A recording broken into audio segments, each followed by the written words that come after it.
Hey everybody, welcome to today's episode of Solaris Nights, episode 70, I believe. Seth Kabrinski versus Big Tony Bertoli. We haven't said it out loud, but this is season 2, a time of refusal. Because if I don't put a time of in things, is it really an APGamingREAL Battletech show? Yes, because Otheveno still doesn't do that either. But I felt like bringing it back because it takes place at the same time as A Time of Total Warfare. That said, friends, did you know that less than half of you that watch this series actually subscribe on YouTube? Look, I get it. Sometimes you don't want things to show up in your subscriptions, but did you know that engagement can also help improve my life, which might improve your life? Probably not, but there's like a 1% chance. And do you really want to let a 1% shot go? Subscribe. Maybe just hit the like button on YouTube or leave a comment. Improve engagement. That's all I have to say about that. Second, the amazing overlap between people who are truckers and people who like Battletech Solaris Nights it's like a fucking subset. There might be like a Death Star overlap. Some sort of Venn diagram, maybe. Exactly. Well, that's what I'm saying, right? It's like the Death Star coming out from behind the moon, and you're like, exactly. That's no moon. That's no moon. That's the number of people who are truckers and like Battletech. So listen, truckers, I do a lot of driving from time to time, and I really appreciate you guys watching this show. Keep on trucking, I guess, if I can say that. Can I say that? Spoon, do you know if I'm allowed to say that? Is that just a trucker thing? I don't know, man. I don't know. I worked a shipping dock for a short while in my youth, and they were. I never said keep on trucking. All right, keep on rocking in the free world. I can say that one. Seth, we come back to you. Jay is working on your battle mech, both of them, since some repairs need to be thrown around, and it's a slow day at the office. You do know, however, you are facing Big Tony Bertoli. I'm gonna let you be where you want to be on the timeline, but how it goes nowadays is how it used to kind of go. You have your day before evening interview with William, and then you have your match the next day. Okay. After your interview, you have a handwritten request on a card signed by Big Tony Bertoli asking if you would like to have dinner with him. Okay. To discuss the old days, which is written in cursive rather than printed. Is it old days with a OLDE? No. Just the old days. Okay. The old days. Yeah. Other than that, it's a slow day at the mech bay. Just lots of repairs going on. Not a lot of drama. It's a little different than the last time you were here 5 years ago, where it was drama all the time. Right. I think he would accept Big Tony's offer to meet up for dinner. Okay.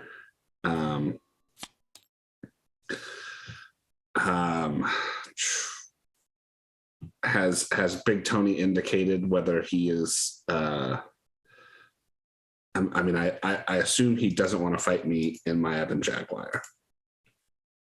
His people haven't contacted your people in that regard. You can certainly talk to him at dinner. Sure. Yeah. Can I do some research on Big Tony Bertoli? Of course. I would love for you to spend some stress and do some research. Yeah. All right.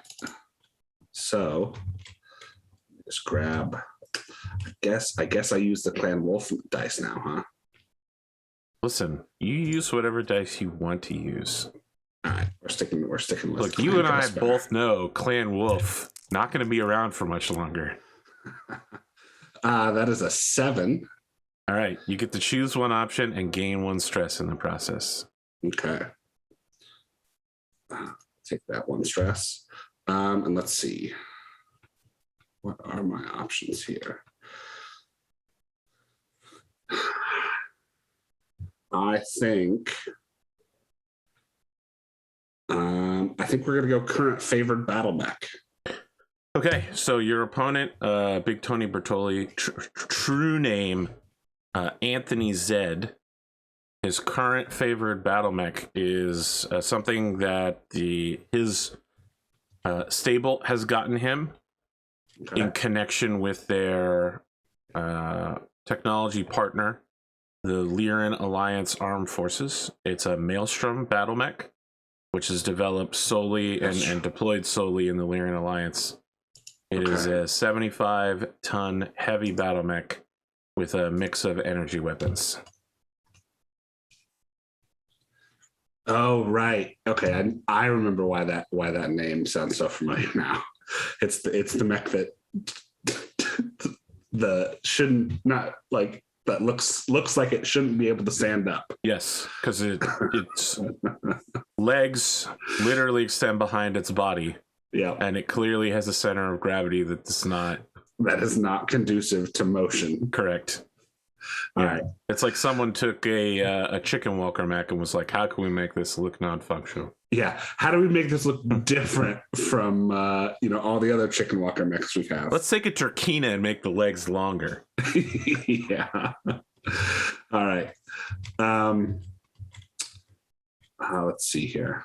I mean, that's solid 3050s design though, right? Like every mech came out was reverse cam. They were like, oh, Timberwolf. Everybody loves this thing. Yeah, everybody likes that. Yeah, let's keep. All right. Mad Dog, Vulture. Everybody loves that too. Let's keep it up. So with these. Bushwhacker, Maelstrom, Turkina, Owens, Strider. Yeah. So I think. Let's see. I'm trying to think. Raptor reverse legged as well. I don't take a look. Think so. It might be though. I don't know if there's anyone around the stable that he wants to go talk to. Maybe he'll go talk to Elizabeth just to check in and see how she is. So, in keeping with the themes of this episode, when you open the door to Elizabeth's office, it's black and white, noir, monochrome, like a wild saxophone starts playing. Rather than her usual business suit, she's wearing something closer to like a business appropriate dress, but this is, Solaris, so I'll leave to your imagination what horrible amalgamation of culture that is. But don't worry, it looks great if you're a Solarian. Mm-hmm. She's taken her 5 years well, and you can see that on the wall behind her there's a lot of awards. No one here has made it even into close to hitting championship material, but they've been solidly making a lot of money for charity. They've been business interests, a lot of movie posters featuring Hillbilly all over the place. Mm-hmm. And she brushes back her hair and goes, Seth Kabrinski, welcome back. Take a seat. Yes, of course. But maybe she says it with like Seth Kabrinski, welcome back. Take a seat. But no. We're not. The scene's just in monochrome. We're not going to go full film noir here. All right. So yeah, Seth will sit down. Maybe the black and white fades at this point back into reality. Yeah, back into color. Yeah, for what that's worth. Things are a little bit different now, Seth, but I have noticed. Zuri has lined up quite a series of matches for you to allow you to rise to what we think your skill level is going to be. I appreciate that. My first run here through the stable was when I wasn't fighting stable mates or Omega Tanaga. I was mired in competition that was unworthy, I think, of my skill level. Well, Solaris Civic Council has really cleaned up in the wake of the early 3050s. it would behoove you well to not make the kind of sensational splashes you did back then. It's not an order, it's just a suggestion. I think it, that kind of sensationalism is part of a different era. I see. Well, but I'm not here to tell you how you do your job unless you do things illegal. Mm-hmm. Of course. Is there anything you need from me? We could always use good advertising. I know that's not really, your way, but you could find a business or a cause or a charity even that you like to push. Speaking of pushing things, she gets out an envelope and pushes it across the table towards you. Okay. And it looks kind of like this. Nope, that's not it. That's also not it. This is it. There you go. We're only like 6 mistakes. Okay. Oh, fancy. All right. So for the sake of the audience, I will read this as an internal monologue for Seth. It's to Seth Kabrinski, Star Captain, Clan Wolf / Apex Dragons. Greetings and well met, Star Captain. May I be the first among the first to welcome you back to the Inner Sphere and Solaris and congratulate you on seizing your blood name. You do not know me, but please allow a moment so that I may introduce myself. My name is Liam Seamus Walunga, Director of Operations here on Solaris. I have been here on World for several years now, and I'm not afraid to admit that I, as many others, have become quickly enthralled with the games here. I recall your time here a while back, and I was thrilled to see you in action. The purpose of this letter is to inform you that I have managed to convince my superiors back home to become invested in the games here on Solaris as another means by which to diversify.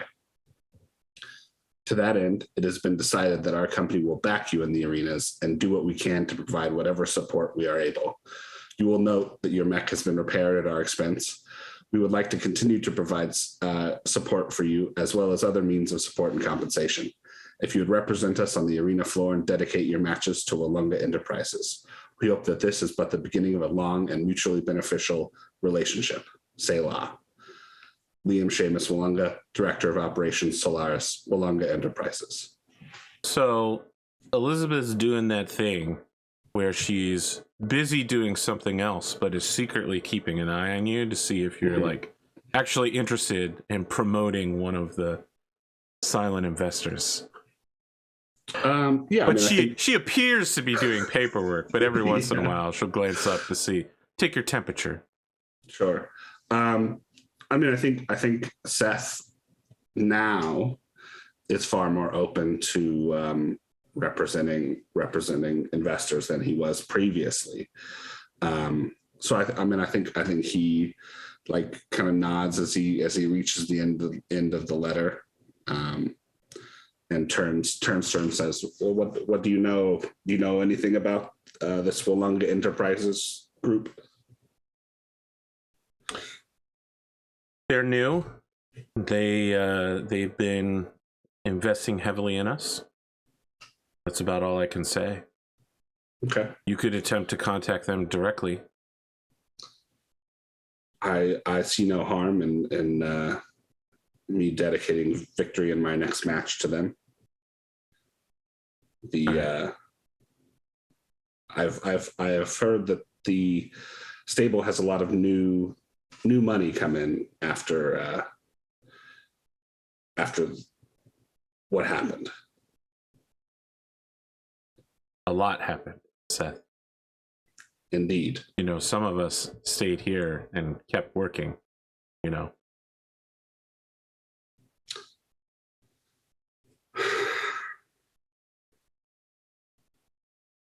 I understand that there could be a little bit of bitter feelings about some of us leaving, but I would hope that you understand the opportunity that was presented to me and that I could not pass it up.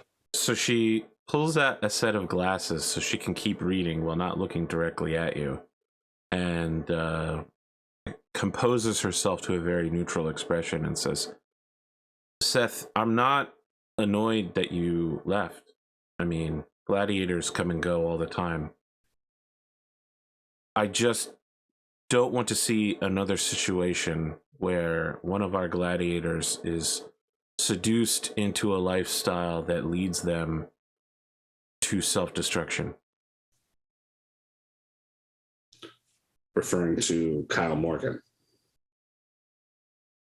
Again, perfectly composed, not letting anything through. She says, Kyle isn't the only one. Of course, I don't know if you caught it before you left, but Ivan also took his own life that same week.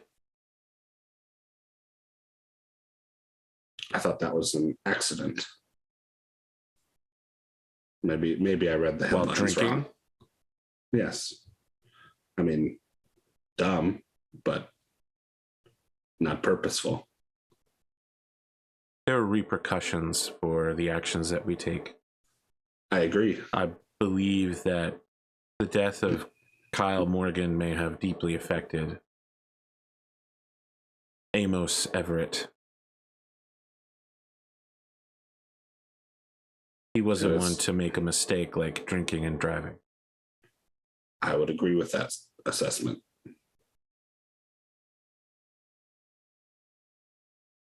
But that is the past. And regardless of your opinions on the death of Kyle Morgan, he died a warrior's death.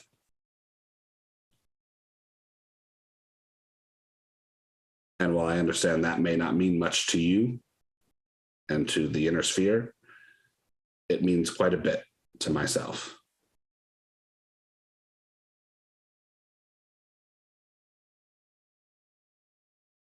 She stops what she's doing to take her glasses off and do that thing where people squeeze their eyeballs in, you know? Puts the glasses back on to look directly at you, but doesn't say anything. We don't need anything quite so dramatic as that to happen again, do we?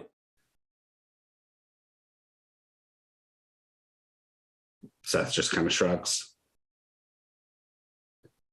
Says, I do not believe so, no.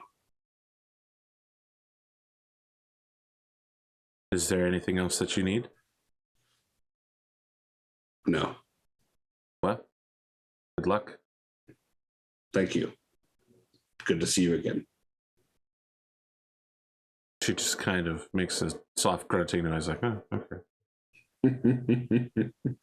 And he will get up and leave her office.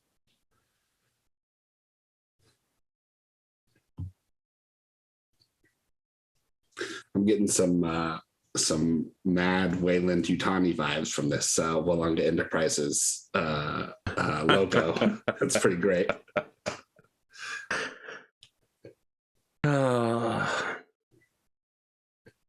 Okay. What's next? So I think he's going to go down to the Mech Bay, to his Warhammer, and so he basically goes into the Ebon Jaguar, pulls out the cockpit seat cover that has been restitched to say Warwolf now, and basically transfers it over to his Warhammer. Well, there's somebody in your Warhammer's cockpit. Like when you open it up, there's someone wearing a Comstar technician's outfit who just looks up at you. They're like like elbow deep. No. Who's the person from not Outlaw Star, the one that has a live action coming out, the space jazz? Cowboy Bebop. Yeah, Edward. The tech. So Jay is like hanging upside down from the ceiling above your command chair, like fiddling with something on the chair. Look back towards you and just like, oh, did you need something? Like lifts up the seat cover and it's like, I just wanted to transfer this into this. I'm guessing that Big Tony Bertoli doesn't want to fight me in my Evan Jaguar, so I thought I would get the Warhammer ready to go. All right, so Jay like slaps a couple of things together and says, "Can you give me 2 minutes to finish adjusting the temperature control on the seats? Just want to make sure that your butt stays cold during the fights, you know." Sure. All right, so while they're looking at you hanging upside down, they're just humming Blakist, you know, propaganda tunes. Like, war hymnals. So it says you're the new head tech then? Sure. I just work on the mechs. Plenty of other people who do it, but I guess I'm the one who pulls the work together. Conducts the choir as it is. You can tell that blood is starting to rush their head because they've been upside down for a little while. They're just like still singing. Yeah. I mean, I think he just kind of stands there, like leans on like the cockpit entrance, like sill or whatever, and watches until he finishes. All right. Or until they finish. So they get the seat like slapped back into place, and then they're like slowly doing the upside down curls. They're like, all right, just give me a sec. Do you need some help? Yeah, sure. All right. And then he will step forward and help them down from their perch. I mean, it's really acrobatic, right? Like they just keep reaching out their hands until you get their hands on them, and then they basically use you as leverage to let the bottom part of their body fall down. Not like you hold them in place. It's more like they use you to do like some gymnastics. Yeah. Okay, should we get to put the seat cover on? Yep. So I'd go ahead and, slide that on. All right. When you do that, Jay like gets down next to the seat as the seat cover's going on and is like whispering to the seat. Like, there, don't worry. It doesn't hurt at all. Shh. It's fine now. Perfectly sized for you.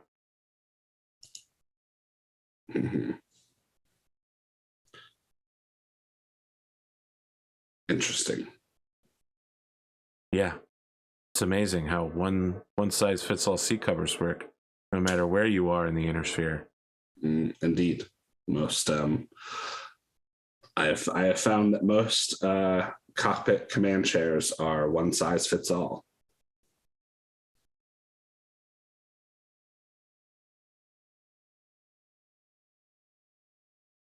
Well, have a good day, I suppose. This mech has been waiting for you a long time to come back. 5 years.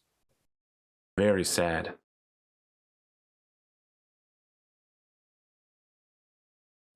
The mech has been very sad. Yes. And Seth kind of narrows his eyes a little bit. You made this mech. You ordered its custom design, did you not? I ordered it to be changed to the 7A variant, yes.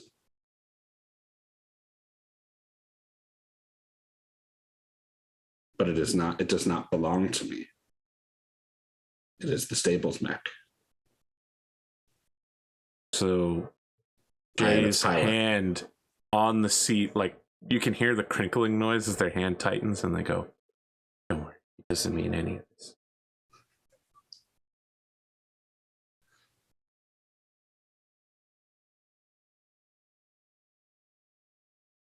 I think, Star Captain Kabrinski, you will find that mechs are a weapon like any other, an extension of the will of the warrior who wields them. and that the battle mech is not an extension of your limbs, but of your mind. That is why you pilot it with your brain.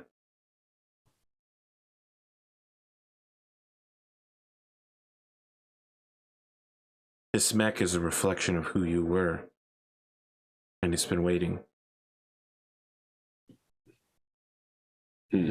That's what I believe, anyway. An interesting thesis. All right, Jay pats you on the shoulder and then just goes past you, picking up a giant wrench outside your cockpit to go work on another mech. Yeah. So I think he's ready to go to his interview now. All right. As you're leaving, all you can hear is weird Blakist propaganda songs. Yeah. Whatever the word of Blake, I've been working on the railroad song. I've been working on the hyperpulse all the live long day.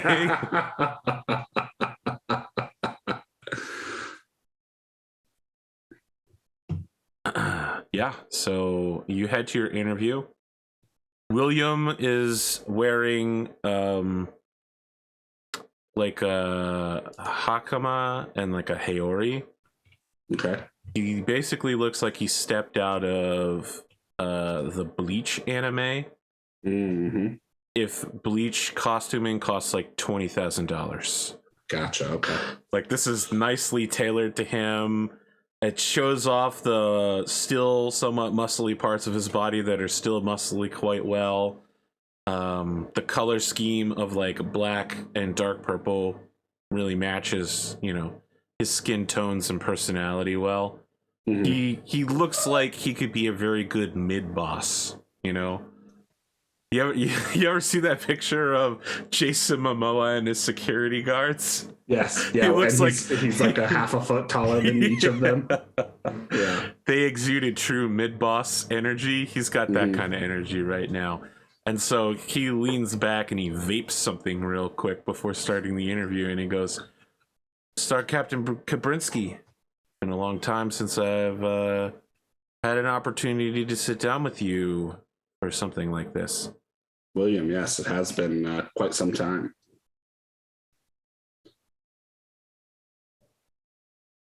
As you can see, and thank you for addressing me correctly. Of course, of course. I think you're going to find that some people may still call you Seth Ghostbear, as that was your first stage name. I understand. If you're lucky, that will pass just as quickly as Warpig did. Indeed. I have a lot of questions, and your office has not provided a lot of answers, so maybe you'd like to tell us in your own words what's happened since the last time we saw you. Well, let's see. The last time you saw me would have been prior to... I don't remember who I fought last year, but... Omega Tanaga. Oh, yeah, but I didn't have an interview before that match. I returned to the clan homeworlds as a bondsman. I was taken as Abtaka by Star Captain Omega Tanaga, granted warrior status among the Fire Mandrills.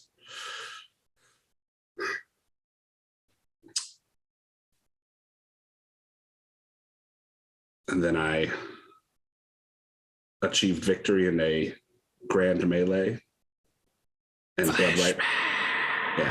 Yeah, sure. And like as we're talking, yeah, go ahead if you have a flashback. I do. So it's your incredibly battered mech running along the edge of this wide, shallow basin. Oh, like one whole edge of the arena is a waterfall with a restaurant. Like along the edge of it. So like people in the restaurant are watching over the waterfall the mech battle happen, and it's like no one cares that there are lasers and missiles flying very, very close to this establishment, because this is the Grand Melee. It's assumed that if you're incompetent enough to actually hit this facility, you probably don't really belong here. So, hundreds of thousands of freeborns and trueborns have gathered to watch this, and you have no supporters in this crowd. It's not like Solaris. No one's holding up signs or anything, but whatever part of this long restaurant that has been set aside for your followers is totally empty, and is the only stall that is totally empty. As we watch you being stalked by like 3 other mechs, and the only thing that's saving you is that they're all bumping up against each other and starting mini battles in the process. What mech are you piloting in the Grand Melee? I think he'd probably be piloting a Timberwolf in the Grand Melee. Perfect. Perfect. Freshly painted with Clan Wolf colors. Yeah. Snap back to reality. And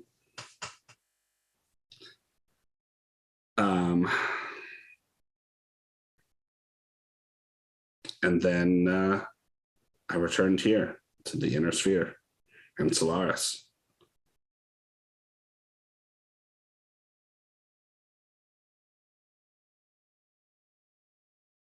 I think there's a lot of time between then and now. Indeed. And obviously, there are some things that I cannot talk about. Operational security, of course. But I'm here now, ready to compete again. So, when you initially approached Solaris, it was as a ghost bear. And when you left, it was as a fire mandrill, but now you have returned a wolf.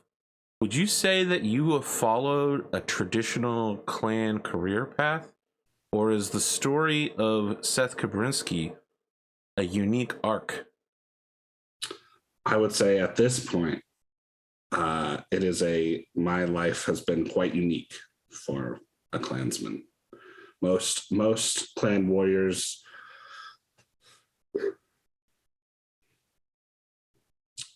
do not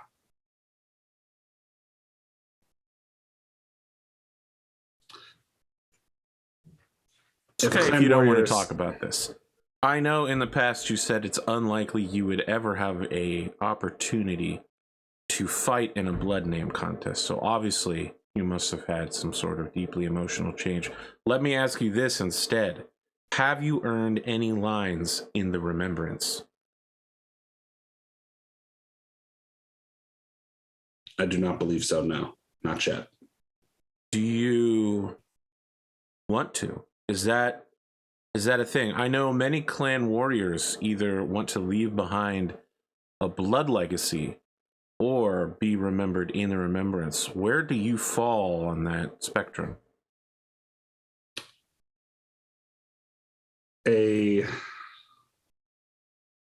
line in the remembrance is an honor beyond any other.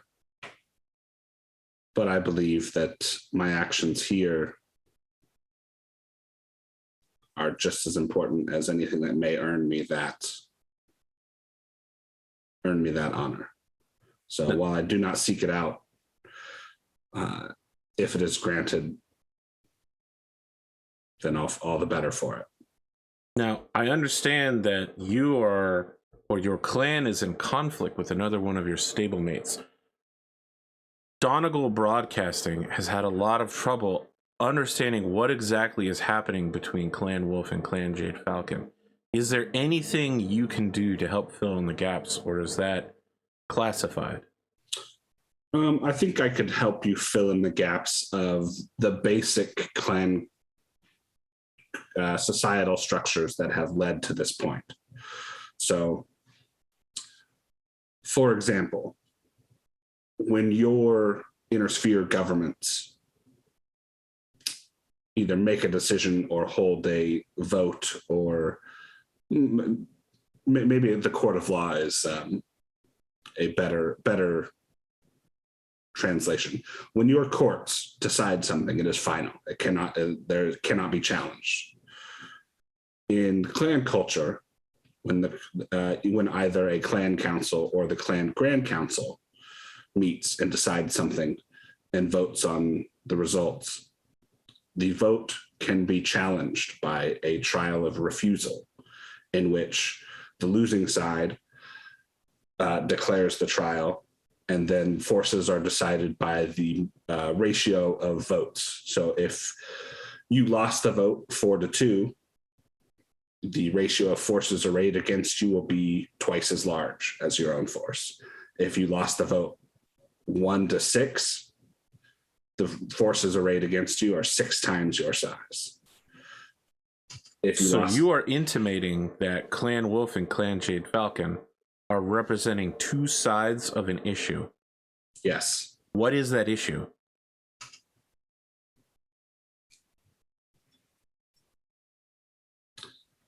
The issue at hand is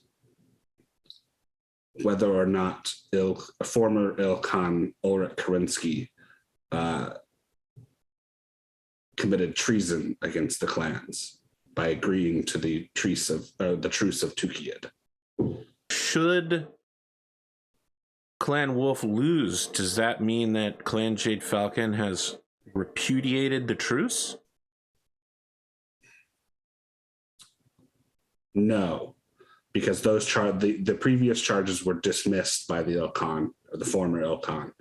The charge that they are fighting about now is that they claim that we in the Inner Sphere don't have to worry that this conflict could lead to an all-out war again. I do not believe so. No, not with the way the challenge was structured. All right, so he puts his hands on his knees, and in the process, there's a lot of fabric being involved in this motion, but it creates this sort of almost statuesqueness out of him, and he turns and nods to the camera grandfatherly, don't worry guys, we're okay, because this is an issue that no one's really sure what's going on, and a lot of people have been saying, could this lead to the end of the truce? Now we hear it from you. Anyway, that's me meta on the camera. Mm-hmm. He's like, don't worry guys, we got this. Look, that's a lot of high politics from us, Seth. Let's cut down to the match tomorrow. You have been readmitted into the ranks as a rank 100 gladiator. Unless you've somehow gotten much worse, and I know that Clan Society would consider you approaching your prime right now as a blood-named warrior and a star captain, I think that you might even be better than when you left. I'd say it's almost a certainty. Indeed. How quickly do you anticipate moving up the ranks? I anticipate moving up the ranks quite quickly. In fact, would you say you would guarantee victory tomorrow? Indeed, yes. I'm actually going to guarantee victory in the name of one of our new stable investors. They have been quite helpful in preparing my war machines for this match. Walunga Enterprises is one of our new silent investors, and I'd like to dedicate my victory tomorrow to them. Okay. You take a stress. Yep.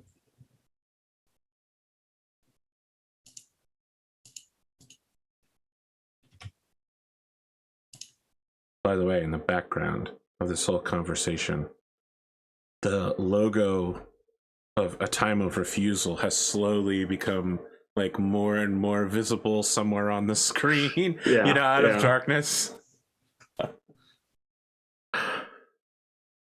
Look, you gotta have that. It's Battletech. You gotta have the high politics going on in the background to drive everything else.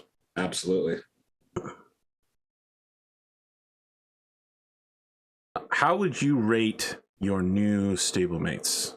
Adam Kaseki, Adam Knight, obviously, you have not met these people before your return.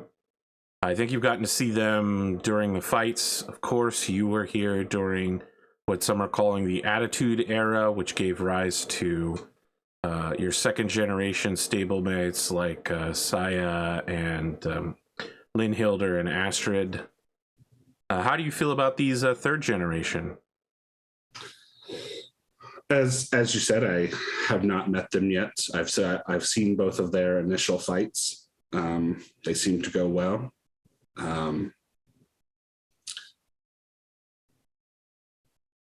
The fighting styles they have both chosen seem to fit the mechs that they pilot, and I look forward to seeing both Adams progress forward in the arena. One final question from me. In questions that they have answered over the years, both Astrid and Linholder have indicated that at varying times during their early career, they considered you to be a challenge to be overcome, whether it was learning from your experiences and understanding your culture or defeating you to prove who they were, and that both of them would eventually give up on that as a foolish cause, but they both think that the experience shaped them. Do you feel like you learned anything from them? Did your time here with them shape your arc of life, or was that just a passing moment? You're like, Lynn who? Astra what? AstraZeneca. I did not get to spend a great deal of time with any of our interns 5 years ago. I do understand how they both would have seen me as a goal, an achievement to be overcome. But I think that they have both turned into excellent mech warriors. And if they still wanted to challenge me, I would accept, but I'm not exactly fond of fighting stablemates. Interesting.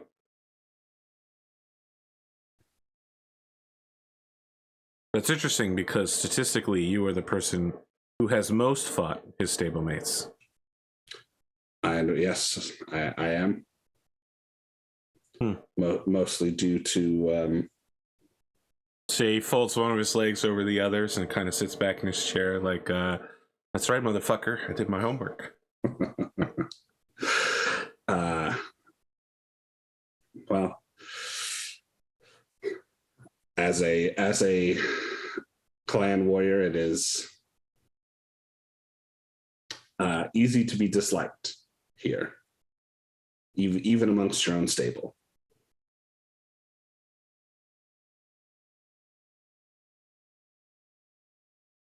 By the way, I just want to mention that for all future references on what his outfits look like,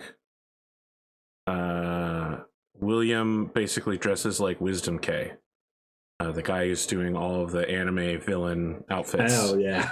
On Twitter. Yeah, his Twitter is those are super dope. MODSIWW.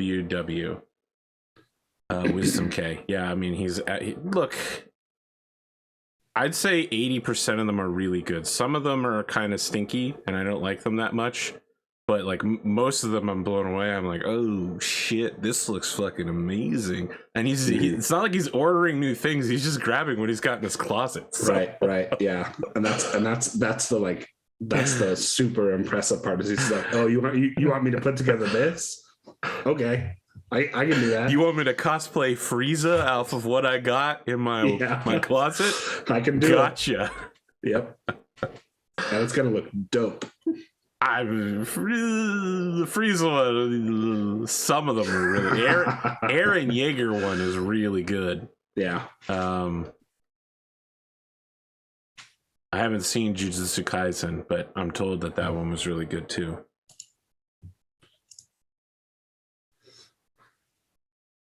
Okay, anything else for this interview?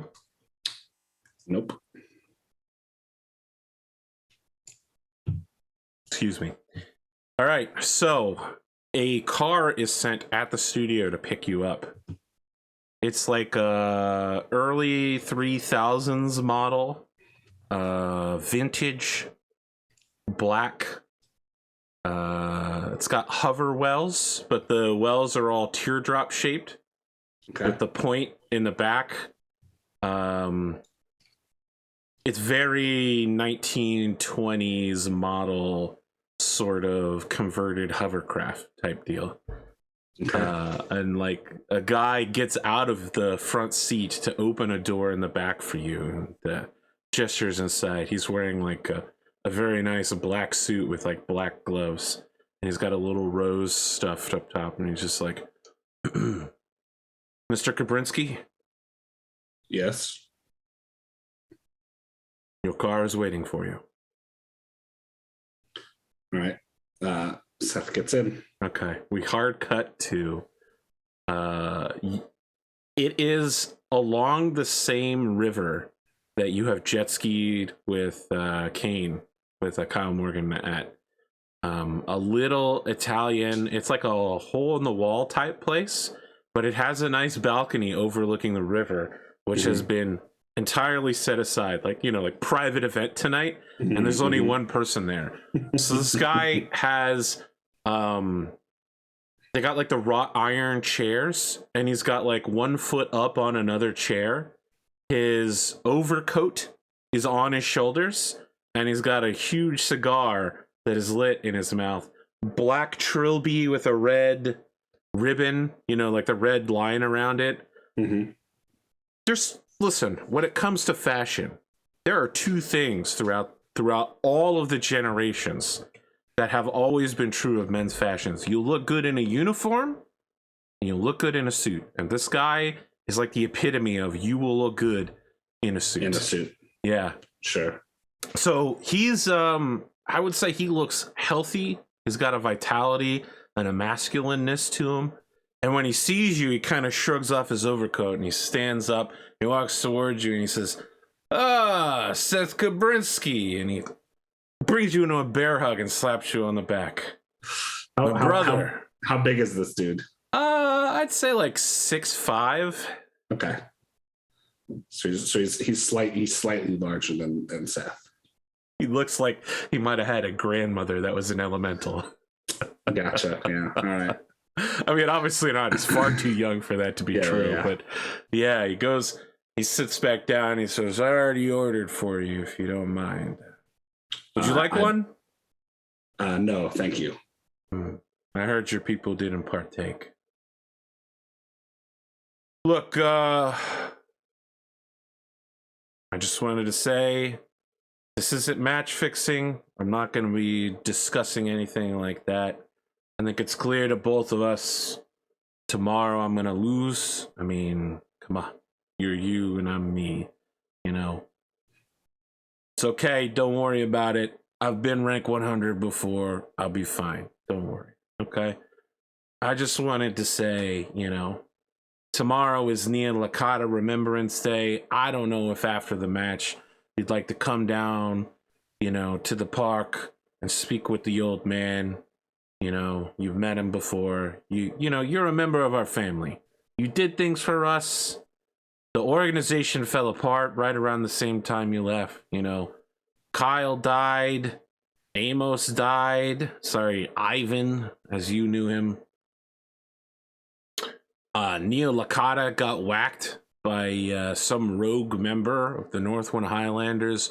The whole division in the Mech games fell apart over the course of a month. It was a dark time. You know, I was in a different branch at the time. Anyway, it doesn't matter. Look, you're with us. You're family. Okay. We don't do that match fixing stuff anymore. We don't need to. We've diversified our interests all over the place, you know. Ronin Industries, what a great place to make money. And certainly, it's not the only business we're into, but it has been one that's rapidly expanding. I don't know if you heard about Celisys, but there are rumors it's in the Warship game. Huh? Now Indeed. that's money. You're talking billions of C-bills moving there. Anyway, you don't care about money. You're a Klansman, huh?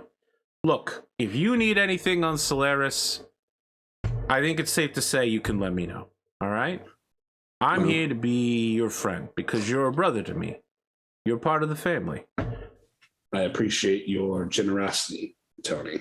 So somebody brings out like garlic breadsticks and like a 7-course meal starting with eggplant parmesan and working its way through. Now look, the dishes aren't big, right? But it is like the grandmother in the kitchen has like looked out and seen how big these two guys out here are and just keeps adding things to the menu for the two of you. For so sure. You got like cannolis in there. You have a whole meal course that's just like coffee with biscottis. 3 or 4 different types of pastas that come out. Yeah, at some point Big Tony's just like Maurice, is it a rice or is it a pasta? It's 30:57 and we still haven't figured this one out. Come on. I mean, what are you going to do about this thing? Okay. Yeah.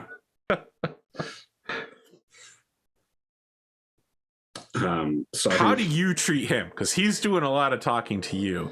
Yeah, I think Seth basically just kind of lets him talk.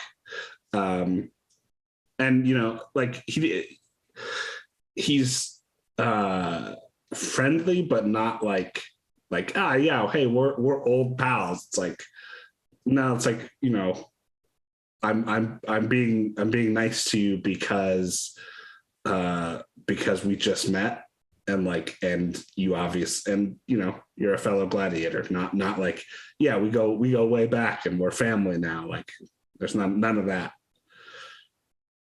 Well, he believes it. You're breaking his heart. Yeah. So we know that time passes during all this, not from the dishes that pass, but by the slow de-lengthening of his cigar as it burns away.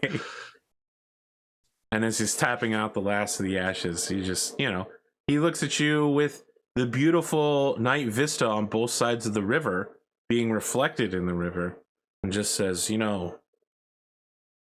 Solaris City, you really can't see anything like it anywhere else. I agree. Look, it's good to have you back. Okay, I sense that maybe you're not, look, if you don't want to associate with us anymore, you've done enough for us. Okay, but if you need help, we're here for you. Okay, I know your friends got done in. Okay. I don't know what your relationship was like with Nia, but I'm sure that you, like the rest of us, mourn her death. She's your boss's boss, Kyle Morgan, you were there when it happened.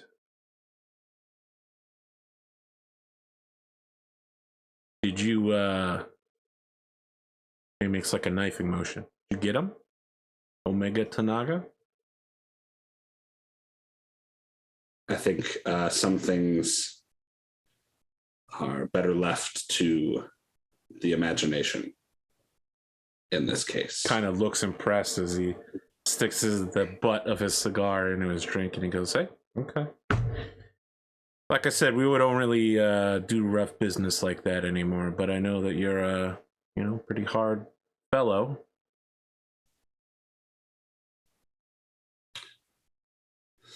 Well, look, maybe you've moved on. But if you ever need a friend to talk, I'm here. He hands you over a business card for Big Tony Bertoli. I'll take it. Like a chibi of his face smiling with the classic hat on, Yeah. And thank you for this meal. It was very good. Of course. Listen, I gotta head out. It's close to midnight. I gotta be up at 6 a.m. for a charity event for the children. We're doing like a children's leukemia thing to raise awareness. After that rat bag, Victor Davian, was messing around with Joshua Marek. It was a real shame what happened there. I had not heard. Oh yeah, it's a whole thing. Victor promised to fix this young boy's cancer, and the kid died. And Victor lied, to another house lord and said, "Oh, here's your son back," and it was like a double. I don't know, it was like a clone or anything, but obviously it didn't hold up for very long. They decided the Free Worlds League and their allies, the Capellans, they decided to attack back. Catherine, was like, we don't want any of this in the Lyran side. So now she pulled the whole realm out. It's a whole thing, And, I gotta take a stance, right? I'm sponsored by the Lyran State Military, so, I call her Katrina on stage, but it's Catherine, man. It's a shame. It's a shame. Look, all this politics, you get caught up forgetting that a kid died during all of this. I mean, it's the 3050s, for crying out loud. How do we not have a solution for cancer?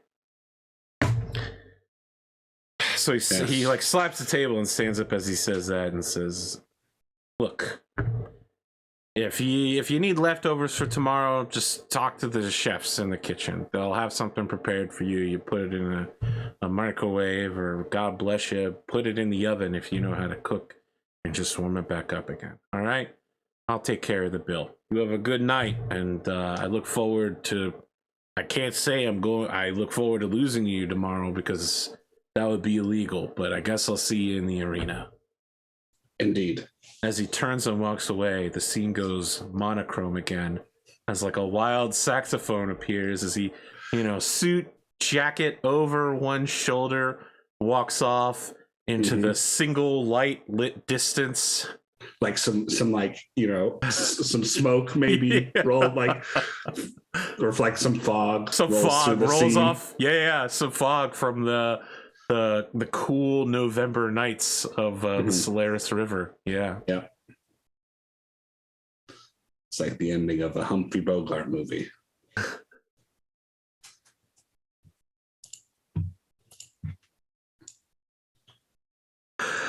Yeah.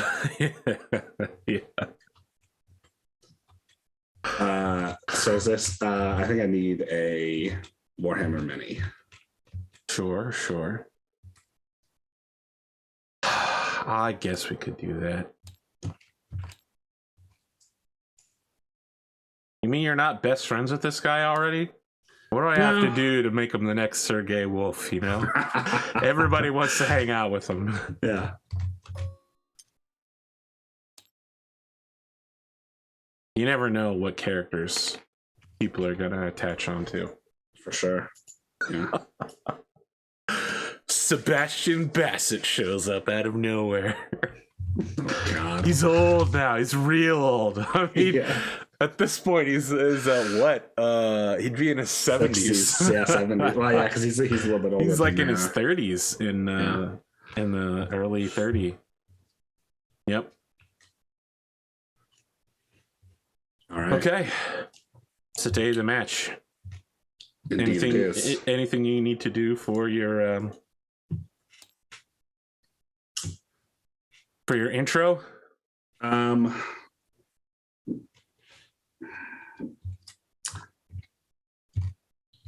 don't think so. I think so. So Seth coming back is still finding his footing on the games world, and he doesn't have anything super spectacular.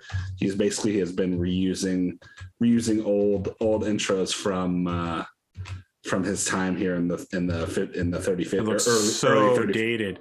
It looks so dated. Yeah, and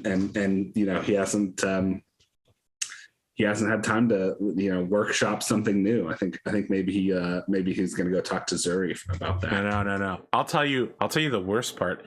It's like playing one of the PlayStation 2 WWF games where it wasn't even WWE yet, and you're looking at the intro and you're like, is this 320p? Like, technology has advanced since then. Like, this is so low quality. Like, not the like video put together. It's just, the resolution scale is bad. So like, it's been 5 years, right? Like, when people are looking at it, they're like, ugh, something's wrong. I don't know what's wrong with it, but something's wrong with this intro. I can't quite put my finger on it, but I don't like it. It's like when when you watch a movie for the first time, like maybe Avatar or something, Mm-hmm. and you see the 3D green screening and it doesn't even make a difference to you. But then you watch it again in like 10 years and green screening technology has advanced so much that your Yeah. eyes immediately detect that the light isn't right. And you're like, Mm-hmm. oh, that looks terrible now. It looks absolutely awful. I remember Yeah. this movie looked amazing when it came out. Yeah. All right. So Big Tony Bertoli's intro is like a 1920s vintage jazz cover of Gangster's Paradise by Coolio. And Amazing. he comes out with his what's basically signature look for him, right? Like the jacket that's just on his shoulders, his arms aren't in the sleeves. He's got the cigar, he's got the hat, he's walking down, he pulls out like a ballad song and is flipping it around, and people who are supposed to look like sharks and jets style like dancers are next to him, Amazing. like moving down both sides of the Doing Mech gate. Yeah. It's all very produced to make him seem like a friendly gangster rather than Sure. a fucking hardcore cutthroat. Yeah, and he like does a little bit of the singing, right? Like most of the song is pre-recorded, but as he's holding the rope that's bringing him up to the Mech, he's got a microphone and he's live singing certain verses of Gangster's Paradise on the way up. Right. The production values are insane. Like people are like, yeah, we love this guy. He's absolutely amazing. The Mech, however, looks horrible. Let's get the let's get a look for the folks at home and what the Maelstrom looks like right there. If you don't know what you're looking at, look harder. Yeah. The B2s are difficult to detect on radar. This is the leg right here. This little tiny skinny thing that goes back. Its center of gravity is somewhere like right here, and then the whole front of the Mech is forward. Yeah. It's got elements that are great, but like, what are these wings? What are they? What is their purpose? We're looking at a Mech with 2 medium pulse lasers, a small laser, a tag, an ER PPC, and an ER large laser. All that's pure inner sphere. And you're piloting your traditional Warhammer 7A. Yep. No big changes there. Yep. Just 2 ER PPCs, 4 medium lasers, 2 small pulse lasers, and SRM6 with Artemis 4 fire control system. You know, I like making Dunamis's life harder, so I'm going to have to ask him to get me Lyran Alliance dice. Look, other people have asked for their specific subpack. Yeah. And I got a whole great house. I got a great house that I need. Oh, Jesus. That's a 3. Never mind. Fuck it. That's an 8. Okay. Well, you get to pick the sides on current battlefield. Titan, a simulation of moon combat that still takes place entirely on the world of Solaris.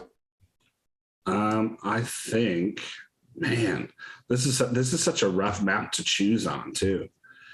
Good. Sidious will love hearing that. Yeah. Well, because it's like no matter what side you go on, like ranges are reduced. But I think we'll go top and bottom. And I think I am going to. Okay. He's going to go right here. So that gives him the flexibility to choose whatever direction he needs to. See. And then I'm going to come in on the ice. I don't think you guys can hear it, but Amore is absolutely losing it right now. She's pretending like she's never been fed before in her life. She's really upset because she had to go to the doctor's today to get her nails clipped.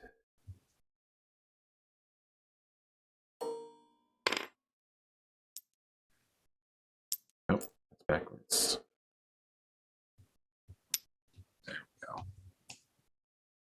Where'd you end up? Oh, you're a son of a bitch. I'm on the ice wall, baby. You know that moving on ice is really bad, right? Yep. Okay. All right, let's roll for true initiative. 10. We can see each 9. other right now. Yes, we can. Our distance.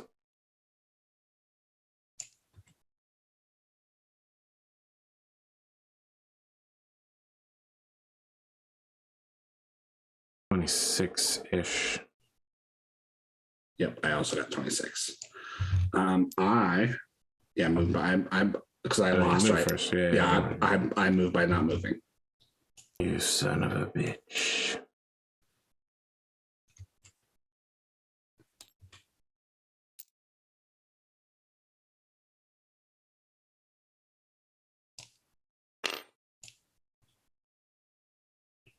That's 2, 5, 6, 7, 8. That should put me on a pretty good. That'll get me close enough. Yep.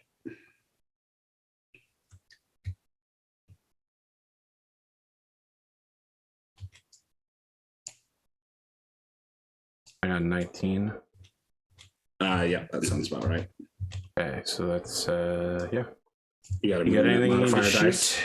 My 2 ERPPCs. Go ahead. What's your movement dice? Oh, it's a great question. Look, I haven't played Battletech in like 3 weeks. I understand. I don't know how to do this anymore. Hey, me too, man. Me too. Moved 6 spaces, so that's going to end up being a 2, right? Yep, correct. 1 away from a 3. And at 19, I'm at long range. So I'm a 2. I did not move at all. You moved, so that's 4.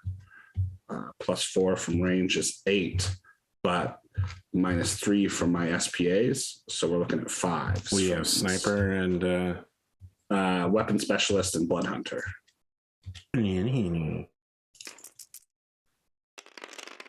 Where's SPA? So that's going to hit in the right torso for 10. Okay.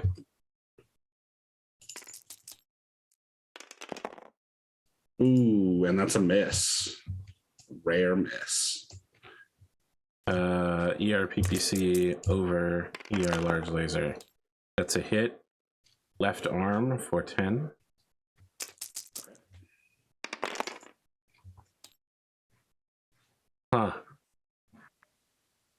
Huh. It's not worth it, but it would be amazing. Oh wow! Yeah, what a game changer! Yeah, that would. Imagine if I hit your gyro here and now, trying to stand up on the ice. Forget about it. Yeah, it'd be real rough. It'd be real rough. Okay.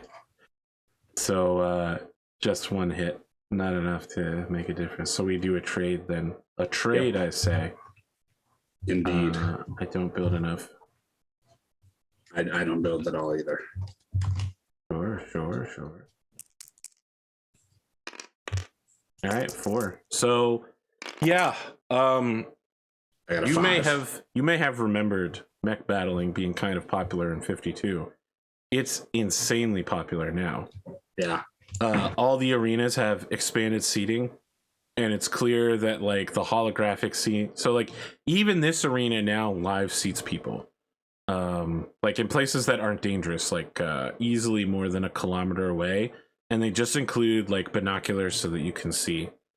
But there's still like thousands of people watching you from a distance, and the holographic screens that appear at the arena's edges are showing people again from all of the most famous bars of Solaris, including the people watching from the Valhalla Club, who are all, you know, it's a lot. It's like watching a bunch of cats not pay attention to you while paying attention to you, right? They're like, Seth Ghost Bear is back.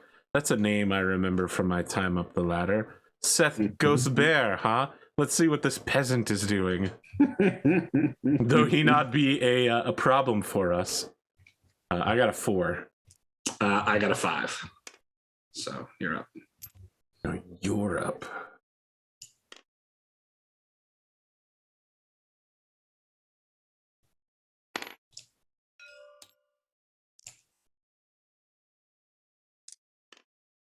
Continues to maelstrom towards you.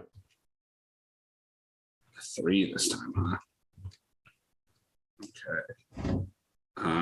Let's see. What's our range here? 12. 12 if I don't move.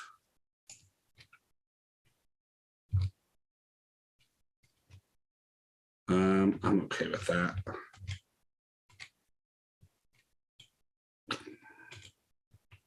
Yeah, I move by not moving again. Okay. Before we go to the shooting phase, he starts tagging you. Why? Which is a miss. It's a great question. Okay. And then at 12. Okay, so ER PPC over large. PPC's a miss. Large is also a bare miss.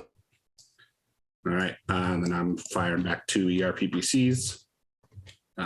2. 4 for, or so 5 for your defense, 6, 7 for range, -3, so I'm looking at 4s.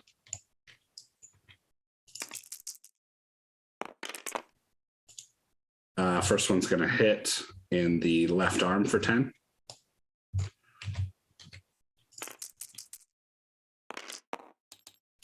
Jesus. Another miss, another 3. Yeah, his mech is taking these incredibly, like, one leg is all the way back and the other leg is extended all the way forward. And as it moves, it just kind of lurches every few seconds forward. Yeah. As the body of the mech is like, like it cannot be a comfortable ride being in this thing. Yeah. Oh, man. All right.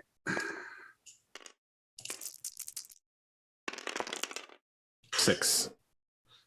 I think I am going to choose to win initiative this round. Look at this seasoned agent of the watch using his keen insight into the human condition. It's definitely not because I rolled a double 1 for initiative.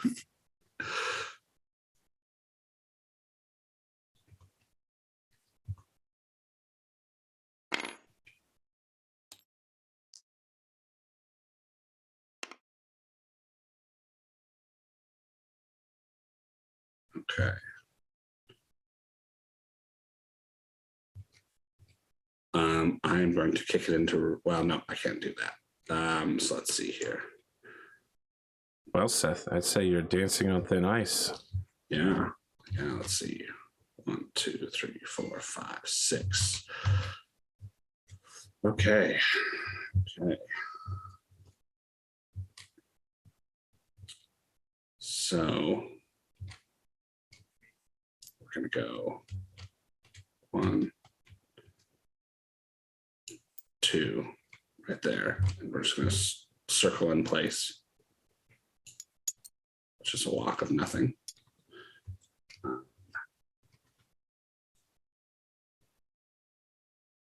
Okay. And then we're at range 6. Yep.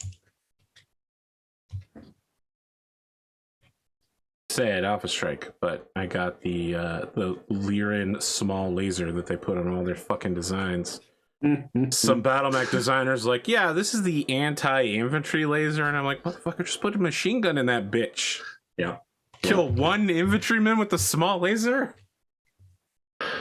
Because against an elemental, it's useless. Yep. Now look, the Hopman makes it look good by making it look like they got a cigar, but Right, yeah. It's in the Hopman, it's a stylistic choice.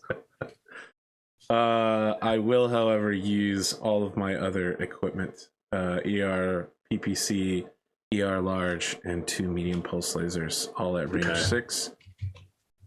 So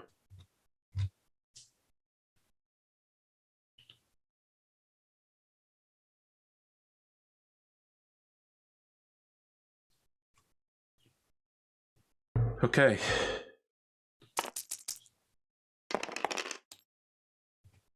Right leg for 10. Got it. Right torso for 8. 8. First medium pulse misses. Second one also misses.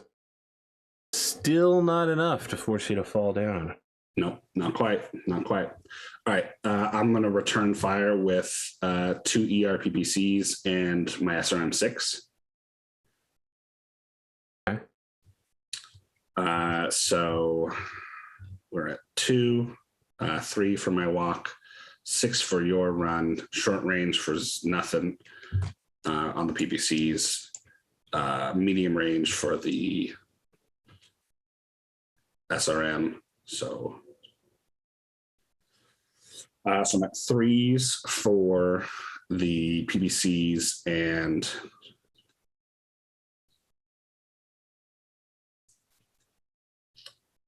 7s for the SRM.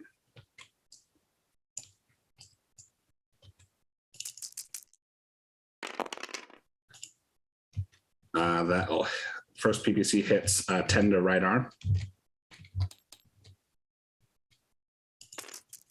Got it. Second PPC hits 10 to left leg. Okay. And then, ooh, so close.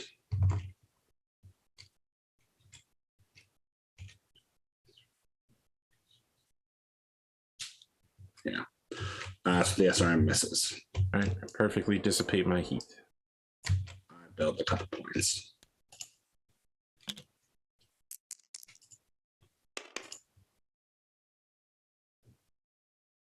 I will spend an edge to reroll my PSR. Oof. Okay. Make it? Yeah. All right. Well, you want to use a destiny point to make me fall down? No. Nope. 10. That rollover. 4.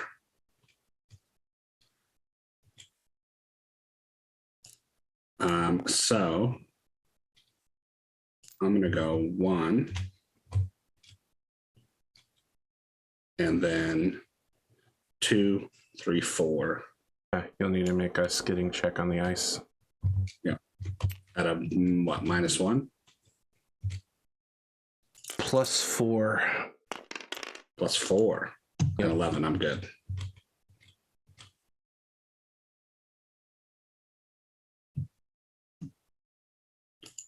What book is that in? Tactical operations, page 50. Ice. Tactical ops. All right. Yep. Apply a +4 to any driving pilot skill. Even if walking, you have to make skid checks on ice. Gotcha. I mean, so I said +4, but that would be with the -1, so it'd end up being a +3. Yeah, it'd be a +3. Yeah, it'd still be quite high comparatively. Yeah. That's the end of your movement. No, I'm gonna turn 1 for a run. Okay, you'll have to make an. Oh, you didn't move again. Never mind. Yeah, no, it's just a turn. That height 2. Yeah, it is height 2. I just don't want to get kicked in the head if I run up to you. Yep. I would not be able to kick you at all if you moved to short range.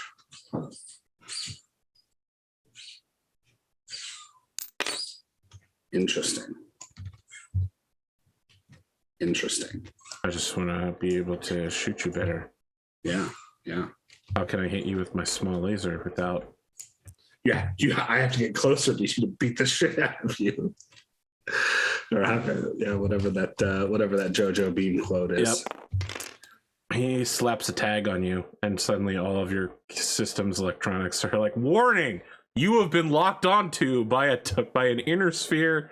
Oh no, you're in an inner sphere mech, so it's mostly just like, "Warning! You've been locked onto." Maybe like at the edge of your targeting screen, it's just like a red halo to let you know that you have an unusual weapons lock on you. Mm-hmm. Mm-hmm. It's like possible artillery incoming. That would be if you were clans, but it would probably be like possible cowardly inner sphere attack incoming. Warning, you are being engaged by a clan wolf naga. Probability 90%. They're literally the only clan that uses artillery mechs. Yep. They're so much better in heavy gear, though. The Naga knockoff that's in heavy gear. Anyway. I guess I'm also shooting first. Yeah. So I'm at Alpha Strike. PPC. Oh no! I lost initiative. Oh, then go ahead. Yeah. So I just got my special. I mean, tag. I'm not going to stop you if you want to go ahead and shoot first. But please. So all right. Let's see. I got to do some heat math here. So I think we're going to go. 1 ERPPC, and then let's see. So we're going to go 1 ERPPC, and then 1, 2, I guess 3, 4 for the medium, all the medium lasers. And then, yeah, I guess we're gonna do an almost Alpha Strike, which is one of the PPCs. So everything's at short range. I'm at 2, 4 for the run. 6 for your defense. So 5s for everything, and then a 3 for the PPC. All right, so starting with the PPC, that will be right arm for 10. Okay. Shame that's not internal. Yeah, you hit it once already. Sounds so good. And then we'll go first medium laser. Oh, sorry, I did it on your sheet. Whoops. There we go. That's my sheet. Okay. What was this? That was the one that I'm shooting right now, or the one. So this is a small laser, or a medium laser.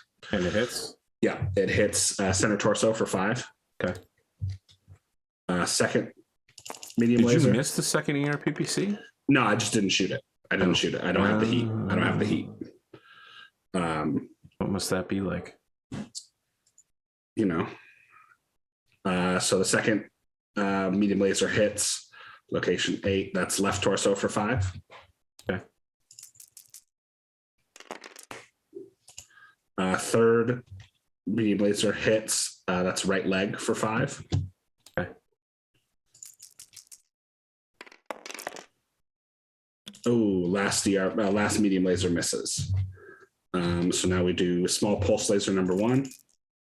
This one also needs a 3. That'll hit. So that is, I think there's still just 3 points of damage on pulse lasers. So 3 points of damage to the left leg, I believe. Yeah, left leg. Okay. And then second small pulse also hits left leg for 3. How's that left leg doing? 16. You got half of it off. Yep. Good luck, sucker. Now we have the SRM6, which will hit with a cluster roll. The Artemis system is a +2, so that's an 8. So that's 4 missiles hit. First one goes left torso for 2. Okay. Left torso for 2. Center torso for 2. Mm-hmm. And then the last missile goes left leg for 2. You didn't sound confident, but I marked it down anyway. Yeah, I was. You're only firing one of the SRM packs? I only have 1 SRM pack on this. Oh, for some reason I thought you had 2. Nope. All right, Alpha Strike in return. PPC, large laser, 2 medium pulse, small.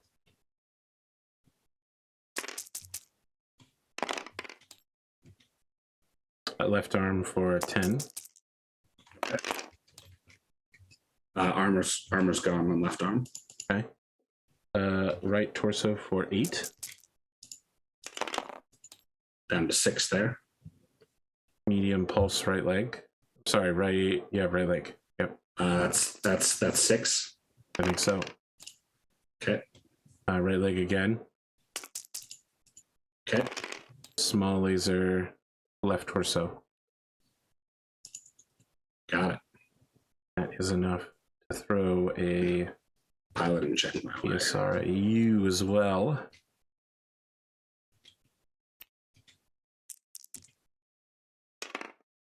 He passes. I'm also good with an 8.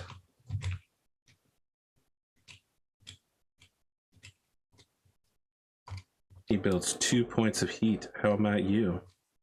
I build, let's see. So that was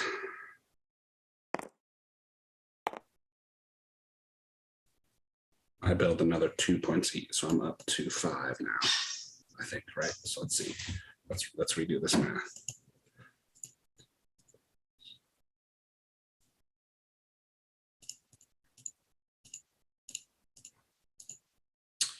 I anticipate 30.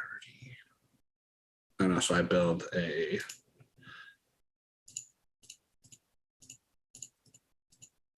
so I build an additional, so I'm up to 7. So I build 5, not 3.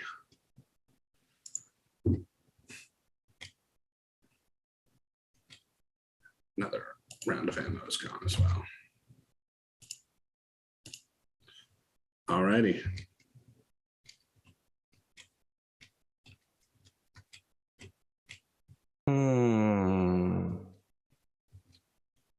Yes. Nothing at all. Okay. So you both let loose. You're holding back the PPC. The crowd goes wild when they see these. You know, this is what people want to see when they see heavy mechs. Lots of firepower.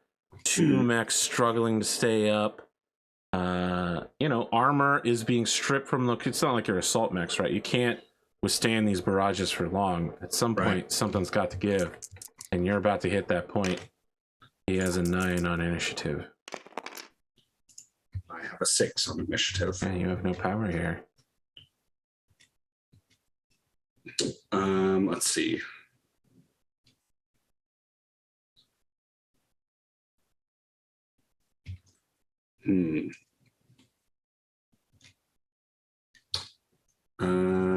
I'm gonna move by not moving.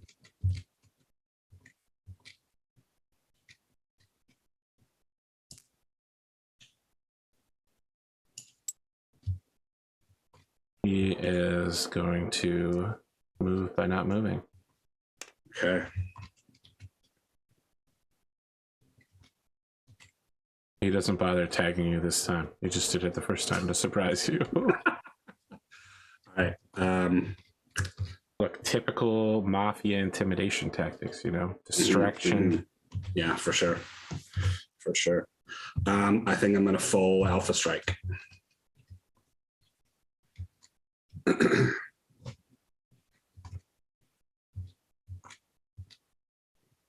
Hang on, let me do some heat math real quick.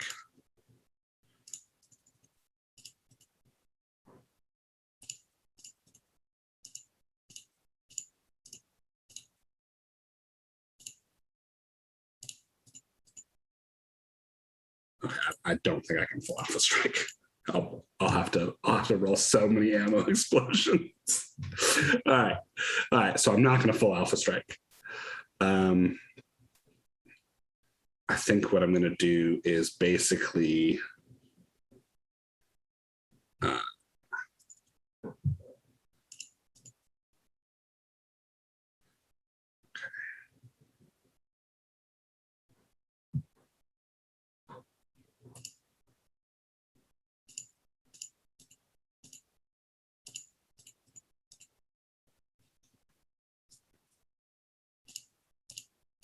Okay, so I'm going to do both ERPPCs,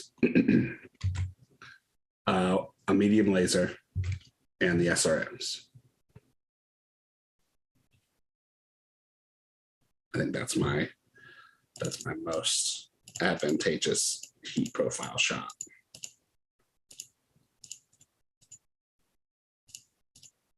Yeah. Okay.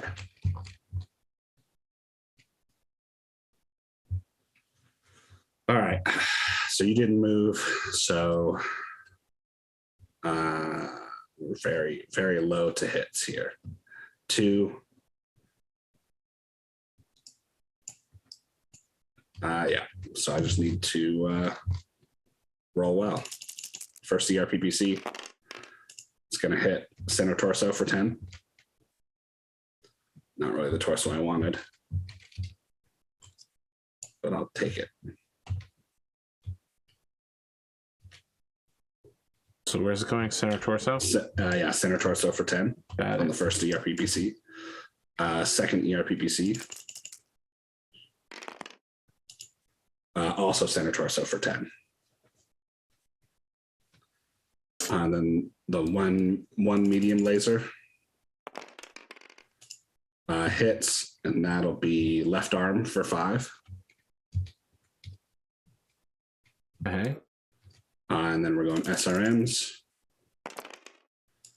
Hits with a +2. That's an 11. So all 6 missiles will hit. First one goes to the center torso. Okay. Really hitting that center torso lately. Yeah. Second missile goes right leg for 2. Okay. Third missile goes center torso for 2. Got those Victor Davian hacks on, huh? Auto win initiated. This is the fourth missile. We'll go right arm for 2. Sure. Right arm for another 2. Okay. Armor 0 now. Damn, that's a shame. That's not internal. Nothing of value in there with the PPC, bro. And that was the 5th missile. So this is the last missile. Goes right torso for 2. Okay. Yeah, nothing in there but your highest damage dealing weapon. I mean, it's also my highest heat weapon by far. It's not very efficient. Yeah. Listen, I don't need 10 points of damage to break through your vulnerable areas. You plenty of places an 8 is going to punch through. Sure. Or even a 6. Yeah. That said, it's not like I'm not about to shoot it at you. Right. Alpha strike, of course, except for the tag. I don't need that. Right arm for 10. Okay, got it. See, look at how not useful that was. Yeah. Center torso 8.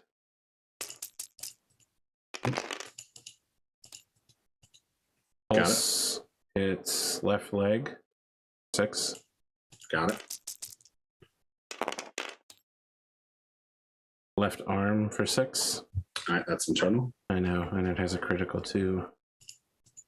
Gonna get critical. What's in your arm?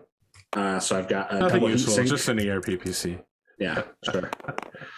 Yeah, 5.2. Yeah, that's the ERPPC. I got it. Small laser. left torso for 3. Left torso for 3. Got it. I didn't hit the leg or the right torso. Nope. Well, what are the odds of that?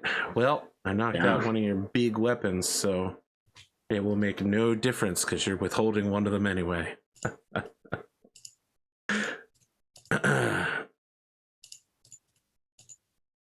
All right, I build no heat. I actually lose heat. I build 5 points of heat. You're pushing yourself into quite a little category there, huh? Yes, I am. But I did just lose one of my high heat weapons, so. So as the ERPPC explodes and discharges, you know, like lightning goes ripping down. You know what? You know what? What? I could theoretically use what is that move called? It's been so long. Take a critical head hit. Is this the first critical you've taken so far? I believe so. Yes. Sure. Go ahead. You have to spend the glory first and then make the roll. Yeah. So I can. I will spend the glory and use Battle Drill 4. Oh, you automatically succeed. Okay. All right. So you negate the. Yep. Sure. So never mind. You tell me how you gloriously avoid your entire arm exploding outwardly in an electric rage. So we see like his shot come in, and it looks like it's about to like slam into like the capacitor or whatever, and like the Warhammer like torso twists, and like the arm comes up, and so it like slams into like into some of the like bicep armor instead of landing on the weapon itself, or like it like fries some of the internal structure. Okay. And we get like this is a slow-mo shot because it's glory, so this is going in a highlight reel for you. Yeah, and so like you see like, because we'll say it was his PPC, and even though I don't think it was. No, it wasn't. It was like his pulse laser. Yeah. And so it's like you see like the dots from the pulses like stitching along the arm, and it just like skips over all of the components to the PPC and hits internal structure instead. Incredible. What moves he's got. This Seth Kabrinski kid, I've never heard of him. 10. Jesus, dude, you are just it up. And I'm rolling shit for initiative. Of course, well, it's because I'm not in a melee mech with jump jets, you know. That's why I'm winning. Yeah. I move by not moving. Like if he wants to move around, because feel free, I'm gonna stand here and shoot. Man, I don't know. The slugfest is actually working for me. I mean, it won't, but for right now, it is. And he's full of confidence. So yeah, I think probably right before you two get shooting, his mech is probably like one leg way forward and the other leg way back, so he can tilt the cockpit to look up at you, fire at you, and he like calls you, and he's just like, "Hey, you look like you took a pretty big hit there. Yeah, maybe I stand a chance, you know? Could be time for you to back down. Nothing wrong with being rank 100. You'll find somebody else." You are not familiar with the clan ways, then, are you? Listen, I've trounced a couple dozen clanners over my time here, but not all of them, I guess, are as hot-headed as you are. Indeed.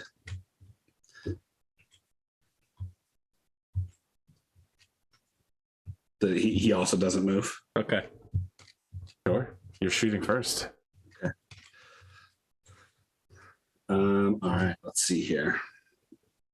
This is the kind of guy who would ironically call Saya Jade Falcon. He'd be like, "That's Saya Bird," you know? But like ironically. Okay. Let's see. I think I'm gonna do.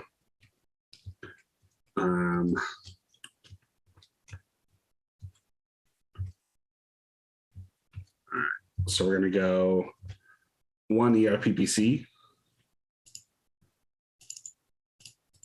Then we're going to go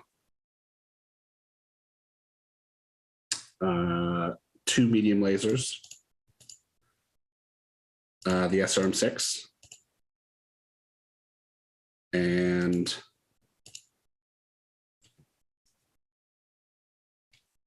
I think that's it.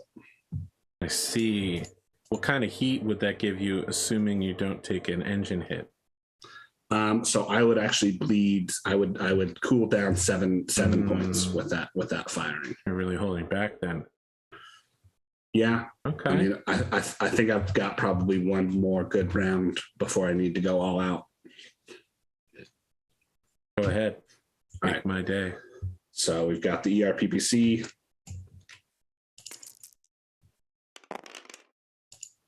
Hits. That's left torso for 10. Okay. Still solid there. Yep, 7 points. I'm sorry. First medium laser. Hits. That's left arm for 5. Okay.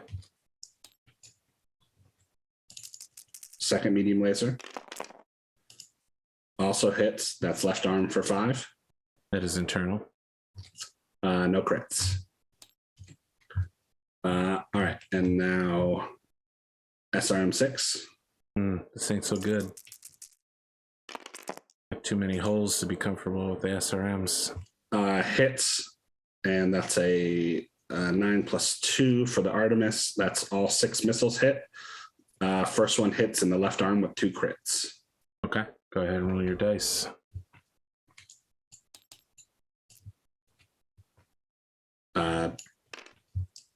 So let's see. Just the one D6. Sure. 6s. Roll again. What is this Ghost Bear dice trash over here? 6s. Roll again. This is your problem. You bring these Ghost Bear 2. dice into my house, Wolf Upper arm Warrior. actuator. Upper arm actuator. So his large laser will get harder to shoot. Didn't you have 2 crits? Oh yeah, I did have 2 crits. Man, where you going? Where you going? Bring them fucking dice. Bring those dice back here, boy.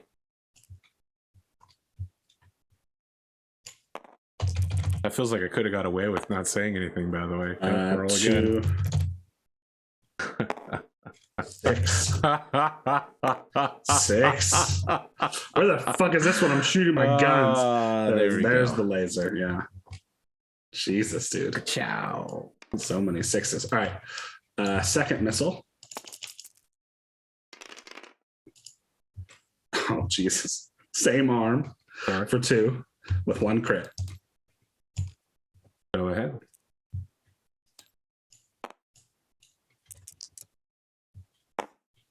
Three. Lower arm actuator. It's even harder to shoot that large laser. I can't shoot after this round? Yeah, I agree. Yeah. All right. So third missile. Third missile goes right leg for 2. Okay. Fourth missile goes center torso for 2. Mm-hmm. Fifth missile goes right arm That's for internal. 2 with 1 crit. Not so good. I don't want to lose both of my big weapons in one round. All right, we're looking for a 4, 5, or 6. 5, got the PPC. He nearly blows up your PPC. It's like, oh, maybe you should surrender. You blow up both of his weapons. Yeah. All right, keep going. Last missile. Just add injury to insult if it was a headshot. So that's a 5. That's right leg for 2. Sure. And that is all of my shooting. All right. And I bleed 7 points of heat. ERPPC to the right arm for 10. All right, right arm is stripped. Large laser, right leg. That is internal. That is a critical. 2 points in turn. Critical. I'm only gonna need you just need one, yeah. It's a leg. Give me that one. Nope, the 2 upper leg I need actually. a piloting skill check still. Yep. Probably gonna need a second in a moment when I do 20 points of damage to you. Which just happened. Right torso for 6. All right, right torso is stripped. Right torso for 6 with a critical. Okay.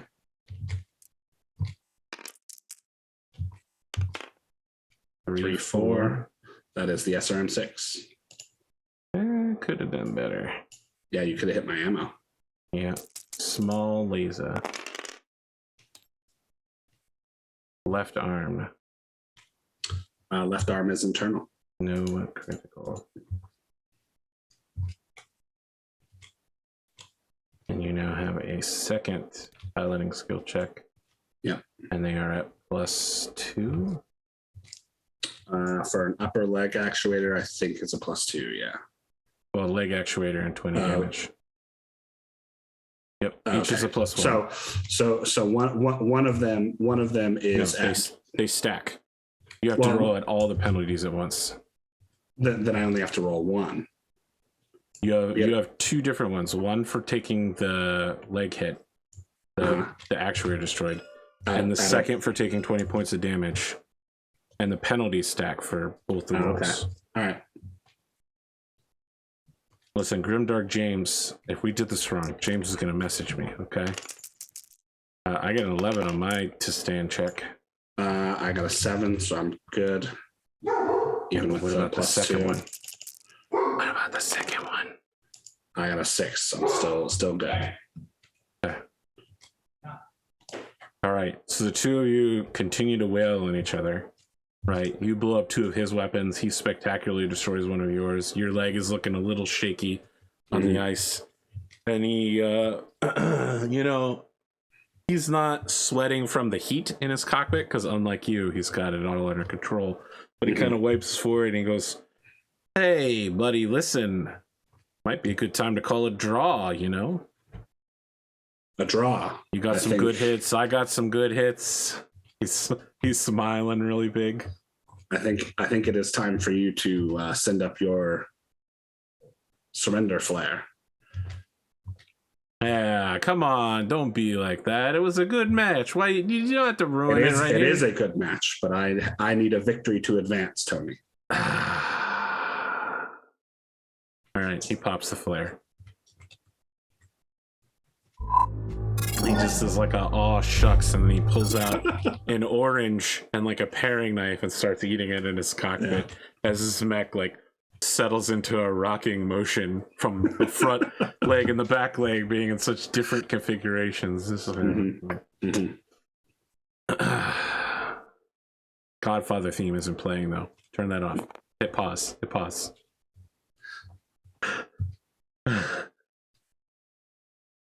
Okay. Yeah, what do you do in the aftermath of your win? I congratulate Tony on a well-fought battle, and then I head to my interview.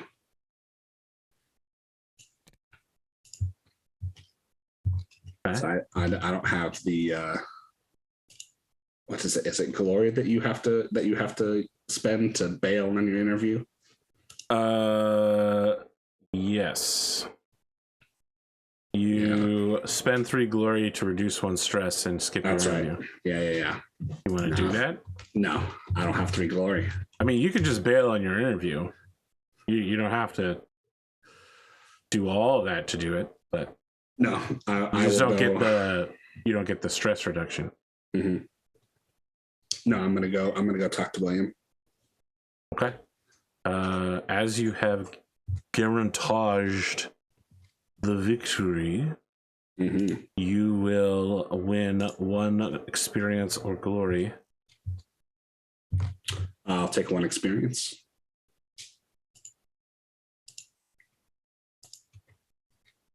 I'm not going to tell the person that you backed that they got 1 because someone complained about that.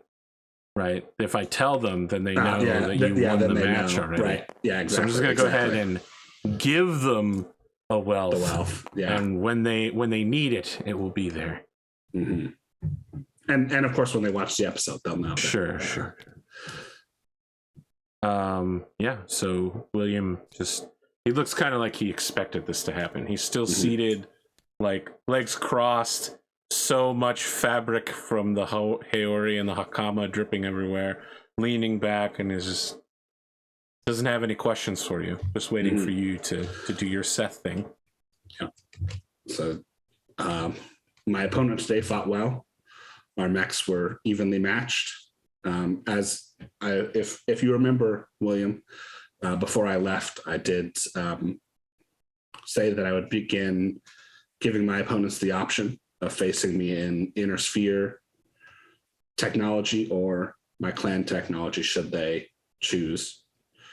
And as you can see, I've held good on that promise. But I believe the superior mech warrior won today. And I'll move up the rankings and continue to ascend. Is there anything else you'd like to say? Well, I've got you here, Seth. To your fans, your investors, maybe to the folks back on Strana Mokti.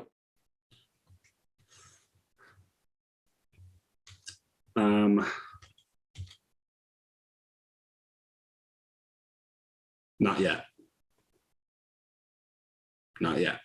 Seth Kabrinski left speechless. That's all for Solaris Nights. We'll see you tomorrow. And thank you from Donegal Broadcasting. He says this is like Donegal Broadcasting out music. You're like dun dun dun dun dun dun. There's a globe rotating the wrong direction, like the Daily Show did for 20 years. Yeah. Okay. So, let's see. I think, there is one thing I want to do after my match. I would like to do some sort of so Hillbilly has I guess it's an anime, the Gunslinger Academy anime. Oh yeah. Yes, it is an anime actually. I think Seth is going to reach out and be like, hey, if you're interested, I'm interested in doing a not necessarily a cameo, but a guest appearance on the show. You're like the cool former graduate who returns, sure? Right? Yeah, who returns to be like gym coach, substitute teacher. No, substitute gym coach for one day. Yes, or the school was under terrorist attack that day, and all he wants to do is teach them how to play American football. Yeah. And so all of the like strategies they used that day, he's like, we call this a flip 6-3 hole. Okay. Yeah. This is a heavy 32 right. All right. You're 100% gonna need to make a media influence role for this. But okay. I look forward to it. For sure. Look, no matter what happens, Hillbilly would say yes. It's just a question of how well received how good the episode is. Yeah, for sure. Ooh, that's a 7. I think I'm going to spend a point of edge on this roll. And can I choose? Do I have to re-roll both dice, or can I choose to re-roll one? You have to re-roll both dice. Yeah. Okay. You think this is Mech Warrior Destiny? Oh no! All right. Look, Hillbilly never tells you directly, right? But at some point, someone hands you the ratings for your episode. And it's like the Ferengi episodes from Deep Space Nine, right? Yeah. You get the ratings, like solid 4.9 out of 5 for the whole season. And for your episode, it's like a 2.4. And then they go, we just don't know what they were doing with that episode. Some people are just like, yes, weird. It's non-canon. It's non-canon, man. Yeah. Like, I gotta huff that copium real quick. That's That's rough. I feel That's like rough. Seth just has no chops for voice acting, and like the audio engineers just can't. He delivers his lines. He's just like, "Look out! There is from that direction." He's just terrible at it. The Hercules one where he reads the direction in the script. Turns right. Yeah. Like, Speaking sternly. No. Yeah. Oh man. Rough. All right, you take a -1 to future rolls forward until you level again. Yep. Well, so speaking of, man, just leveled up right now. That's the only reason I did this. I'm going to spend my week training with Brody to reduce the stress and gain an XP. Which Everyone knows Pondo, very good at time management. Yeah. Which means I level up. That's why when I ask him, will Ranch Simulator be done before before I go on vacation? I get it after vacation. Yeah.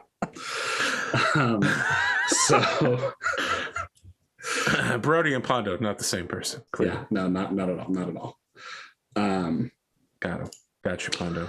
I got you. So, and then I believe that means I get to, let's see, this is a second level. Yeah, the second level ghost for me. So I get to choose a -1 to gunnery or piloting. I'm going to take drop down to a 1. No, I think I'm going to drop down to a 2 piloting. You don't want to be the top 1% of the 1% of the inner sphere? I don't think I need it right now. Like a gunnery 2 is pretty damn good. I wait till you see tomorrow's opponent. Oh yeah? Yeah. Gunnery 0. No comment. It's the ghost of Natasha Kabrinski. Natasha doesn't have gunnery 0. Kai Allard, I think, might have gunnery 0. I think. Well, I don't know. I have to go look at. I'd have to look at her mech card. Yeah. But yeah. It's at least, if not 0, it's 1 for sure. Look, it might be that Jamie Wolf was the 0. The thing is that all the carded pilots except for Sun Tzu Liao get like 5 or 6 SPAs all at the same time. Yeah. They don't have a 3 SPA limit. Hans Davian's like, yeah, I got like 5 SPAs. That's why I'm the best mech pilot in the generation. Did you see that post on the Battletech subreddit of like the two cards, and one of them was like just some random like rifleman pilot that had like 1 SPA, and then the other one's like Wolf Dragoon pilot, so he's like a 1-2 and he has 3 SPAs, and they're like, balanced much?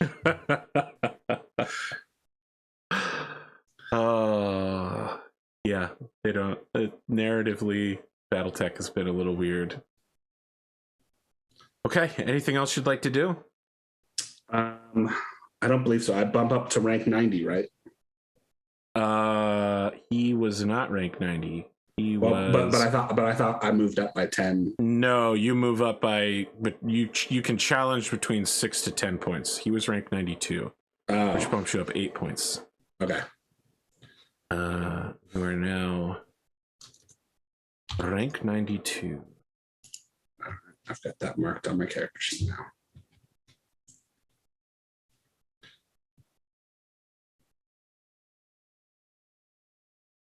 Now this guy's got to beat his next opponent just to keep from flattening out. That does remind me. I did want to go talk to Zuri about setting up a new intro. Now that you've cleared your -1 up, huh? Yeah. If she had any advice for me. the -1 doesn't happen until end of the week. Sure. You want to save it for next episode so you can dodge that -1, or I don't. You want to do it now? I don't know that this is going to be a role. I just want to go talk to her and see if she has any advice on setting up a new intro, or if she has any. This is me going, hey, Game Master. Yeah. What do you think? Shadowy figure in the corner who is an NPC. I don't have any. So like when you go to see Zuri, all right. Mm-hmm. When I did the here's where they are now. I specifically left Zuri and Elizabeth out of that. So if you remember, Zuri was casually offering people alcohol every time they came in. It's clear that she has dropped into deep and uncomedic levels of alcoholism. Ooh. Yeah, like That's there are rough. pictures of gladiators who should be in her room that aren't. Like, let's say Ivan has specifically been removed from any of the pictures in here. All of the photos of like her and Kyle Morgan are on the far side of the room, and maybe they're facing away from her. Yeah, kind of deal. Yeah. She looks like she's really busy when you enter, and she's Seth, come in, right here, buddy. She just gets out a pre-made Ghost Bear PPC for you, pure white, perfectly clear. Yeah, slides it over to you from her mini fridge, frosted mug and everything. I thought you'd be by. Well, how have you been? How are the kids? I do not have any children, but thank you for asking. I have been well. Yes. Yeah, everything's great here. The corporation has been doing great. We've grown so much since you've gone. When she says that, you're looking around and you're like, I recognize everybody in all these pictures. They're no new gladiators. She doesn't have pictures of any of the interns up or anything like that. Like it's all no, she's got like Astrid and yeah, but they're all from when they were interns and not in the 5 years that they've become gladiators. No, those it's definitely them. But what I'm saying is that like Tin Man and Adam Kaseki and Adam Knight are like the only new hires in the last 5 years, and they just arrived. Yeah, right. Like no one else. The business has not been growing, as she's been saying. It's literally just this business was supposed to go somewhere. Everyone around her died. Yeah, that was involved in the mafia. Okay, and now she's just kind of stuck in this job. It's not bad, but it's also not good. Right.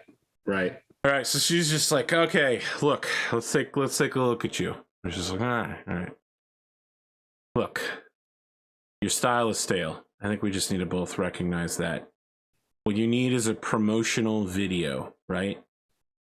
And if there's one thing people like about football players, it's tight pants. So I'm thinking we get you in some athletic gear, and we get you out there. And like some shots of you doing like a Solaris Ninja Warrior course. Okay. Very popular show. Okay. It happened while you were gone. Don't worry about it. It's everywhere now. Of course. Well, okay. I think we need to rebrand you. Look, we can't do the gunslinger thing anymore. That's already been done on the animated series, and that's like 3 years old now. I'm thinking sports guy Seth. All right, we need to make you approachable to women in their late 30s, early 40s, and 50s, and guys around the same age range. Make you seem like the kind of guy you could come down and sit on the couch next to them and eat beer and pretzels with some nachos. Talk about the game. That's what I think anyway. We could rebrand. I will. She takes a long drink directly out of the bottle of something very dark, like an IPA. Oh boy. Okay, he's like, I will take it under advisement.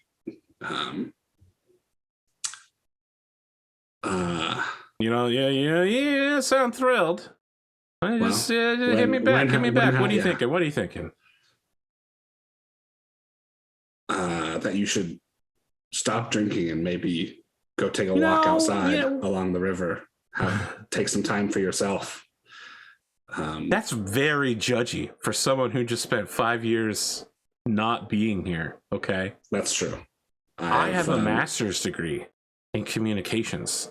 All right, I'm telling you, what people want to see is your ass. My time back amongst the clans has made me a little bit more blunt, I would think, than perhaps I was when I left. What isn't blunted? Your ass. And I'm telling you, that's how we get the audience, okay? There's an ancient dance form called twerking that's starting to make its way Have you heard of Sleemow? I think Seth just gets up and is like, goes, "Thank you for your time." Great sir. chat, Seth. And walks out. She gets back to filling out some paperwork in between the occasional belch. Oh man, working. Entertaining as always. All right, I think that's it. Okay. Amazing. We went overtime by like 11 minutes. Yeah. I was not paying attention. That's fine. That's fine. I don't know. Yeah, that's okay. I'm like, I don't have anything else to do. And then I looked over at my list of things to do. I'm like, actually, I have a fuck ton of things to do. Now that I think about it, it's my first day off vacation. So all right. Well, it's good to be back. It's good to get a win. Yeah. Especially when you guarantee for an investor. It's always disappointing if you get guarantee and then lose, because then no, it's guaranteeing and winning is great. Guaranteeing and losing for an investor is rough, because then you go, I guess you and I have different interpretations, Yeah. When you guarantee and win, it doesn't feel as good for me. All right. Quick question for the audience. Big Tony Bertoli, big fat stinker, or guy you'd like to see again? Let me know. Look, I'm prompting the audience right now. I need someone to be the first person to answer it in getting those comments. On YouTube audience. Comment. I need my inside guy, Grimdark James, to answer it first, so other people feel comfortable. Grimdark James. Yeah. We'll be back tomorrow with another match. Have a good time zone.